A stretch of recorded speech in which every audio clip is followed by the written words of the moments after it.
And welcome to Just a Minute, the skirmish for four which has remained unsettled since the Battle of Naseby in 1645. Well, after that little historical throwaway, let me introduce my guests. This week, as usual, one of my regulars on my left, the captain of the London team, the actor, judo black belt, linguist, comedian, sex educationalist, the almost frighteningly multi-talented Tony Slattery. Hello, and with me, I have a playwright, stand-up comedian and cabaret compere whose work for stage, television and radio includes Arthur Smith Sings Andy Williams, Time Out with Arthur Smith, and Arthur Smith's French Letters. He is, of course, the Contessa of Verona.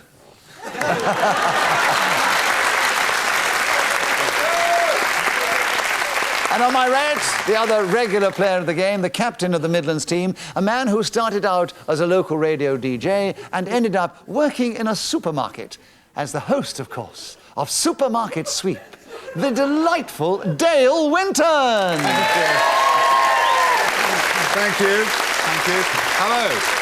And with me, I have a gifted comedy actor and improviser who's been in Kelly's Eye, The Funny Farm, and in Joe Brand's Cake Hole. It's the magnificent Jim Sweeney.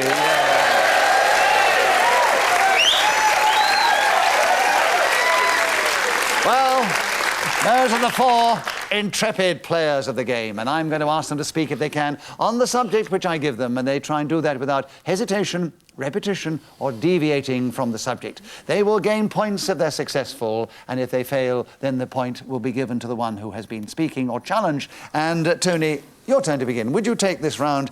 Who is buried under platform 10 at Waterloo Station? That is the subject. 60 seconds as usual, starting now. Mad Mick McJohnson, who was one of the original, not terribly successful members of the Dagenham Girl Pipers, is buried under platform 10 at Waterloo Station. Here's a thing, he actually interred himself. So depressed was he at his lack of ability on the aforesaid bag thing instrument. Now, that might seem an odd musical... Yes, Bag thing instrument. that's a bit devious, isn't it? Yes. That's hugely devious. I know. You tried to find another word for bagpipes, failed. And, Arthur, you got in first. A point to you, 37 seconds. Who is buried under platform 10 at Waterloo Station, starting now? Well, I happen to know the answer to this. It's Boadicea. Oh, Boudica. You know if I could say Boudica and Boadicea, like saying the same name differently. I know, but you paused in between. I paused anyway, so it didn't matter. Anyway, did it? so Tony has a correct challenge, a point for that. But, of course, your team gets the points at the end. They're all added together. 33 seconds. Who is buried under platform 10 at Waterloo Station? Tony, starting now. It's not so much who as what. Here's a confession. I have buried under platform 10 of Waterloo Station my Nicholas Parsons albums. He made some records some 15 years ago on which he sang such classics as... Yes? Such twice. There were too much such. Yes, such classics. Oh, it was lovely. Riveting stuff, though. I know. I'd like to know what the records were. I was all gone. I've got them all at home, Nicholas, if you'd like to borrow them. Can I get an extra point for that? No. No, I have terrible. No, and I won't take one away for that either. You see, I'm very fair. Right, 17 seconds for you on who is buried under platform 10 at Waterloo Station, starting now. Who is buried under platform 10 of... What station is it? Very clever. Your partner got in first, Jim Sweeney's. Bit of a hesitation on the name of the station. Definitely, yes. So you get a point, and you also help the Midlands, and you have 14 seconds on the subject, starting now. Buried underneath platform 10 at Waterloo Station is the unknown commuter, a man who used to take the Dagenham 4:15, which was way too late because work started at 9 o'clock in the morning. And he was killed by an irate porter as he swung through one day without a ticket. Because you must... Yes!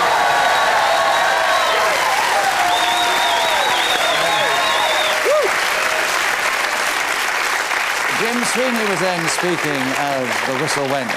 Gained an extra point for doing so, and for some reason has managed to electrify this audience. And, Jim, it's your turn to begin. The subject is pottering in the Peaks. 60 seconds starting now. The Peak District is one of the most beautiful areas of England, covering most of Derbyshire as it does. Sweep. It's a repetition of most. Most. Oh, That's yeah. good. Yes, yes, indeed. Oh, I've got the idea now. It's a word thing, isn't it? Yeah. Oh, right. right. And a tough game as well. Right. Pottering in the Peaks is a subject. 55 seconds starting now. Pottering about in the Peak District the other day, I came across a dolmen, which is part of a Stone Age erection named after Mr. Paul of the Affelth. Well, I mean, you take your pick there, quite honestly. And you do want to take a pick in the Peaks, I definitely. You don't want to take a pick. I mean, I'm Sorry. I'm going to go for hesitation, but I'd like to highlight his deviation. Well, no, you only get 1 point. Well, Yes, you get 1 point for hesitation. It's catching. You can't have 2 points for as well. Right. Pottering in the Peaks is with you, Dale. 44 seconds starting now. Jim Sweeney's quite right. Pottering in the Peaks is all about the pottery industry. It lies somewhere between Matlock and Stoke-on-Trent. Very popular in the 30s, where Clarice Cliff designed so many of her beautiful plates. Today, you'd call it sort of middle-market oven-to-tableware. I personally have a lovely selection. I only wished I'd bought more, because it's frightfully expensive and the sort of upmarket thing you'd see on Jane Seymour's... Repetition of upmarket. Does upmarket twice? Sorry, yes. You went Because I'm an upmarket. upmarket guy. I know. You went up market twice, and Tony got in first. 24 seconds. Pottering in the Peaks, Tony, starting now. I'm just going to pick up Dale's thing about Clarice Cliff pottery. I've got an enormous selection, and all are they... 18 seconds. Pottering in the Peaks with you, Dale, starting now. This jardiniere you may well have seen on Jane Seymour's table in Hello magazine, because it's very popular now for people in the movie industry to own Very Clarice. popular. He had very popular before. Yes, it was very popular. Oh, before. you're mean to me tonight. Well, but not to play the accurate, game, I'm otherwise we afraid. get letters from the two viewers.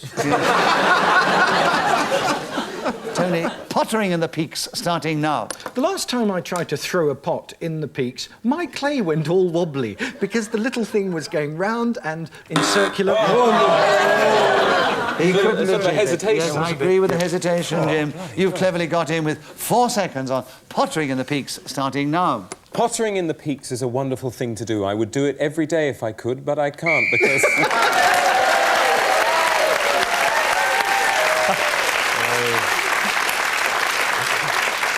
So Jim Sweeney was then speaking as the whistle went, gained an extra point for doing so. He's in second place at the end of that round, behind our leader, Tony Slattery.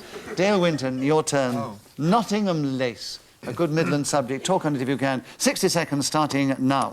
Nottingham lace is famous the world over. I used to live in Nottingham and I still own a lot of its lace. I won't tell you under what sort of way I would... There's a bit of hesitation Oh, a there, I bit. think. I was getting quite carried yes, away quite then, a lot, I'm actually. 53 seconds. Nottingham Lace with you, Tony, starting now. I once knitted myself a Louis XIV ball gown out of Nottingham lace.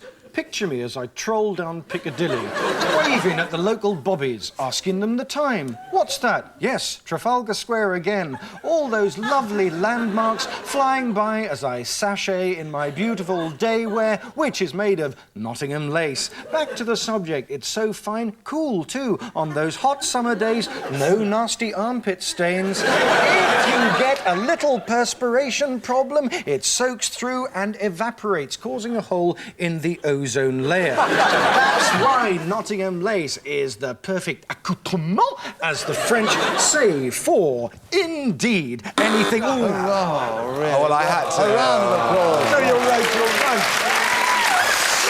You're right. Yes, you Was I won. mean to do that? No, it was hesitation. No, you weren't. It was hesitation. It was but hesitation. he got a round of applause. He went for a magnificent 50 seconds. Well done, Tony. bad. Yes. That was fantastic. But you did have a correct challenge, Dale, and 9 seconds are available. Take back Nottingham Lace, starting now. Nottingham lace was taken off the market during the war, where all the girls that used to work and make Nottingham lace became munitions factory girls. And what they did was they used to go to work every day. Right. Dale Winton was then speaking as the whistle went. True? Is that true? Yeah, they closed the lace factories down in the war. Yes. So what happens if a soldier wanted to wear lace when he was in there? He didn't make any lace during the war. Well, that's what he's just said, Nick. I was a youngster. Oh, the little banter that goes on, right.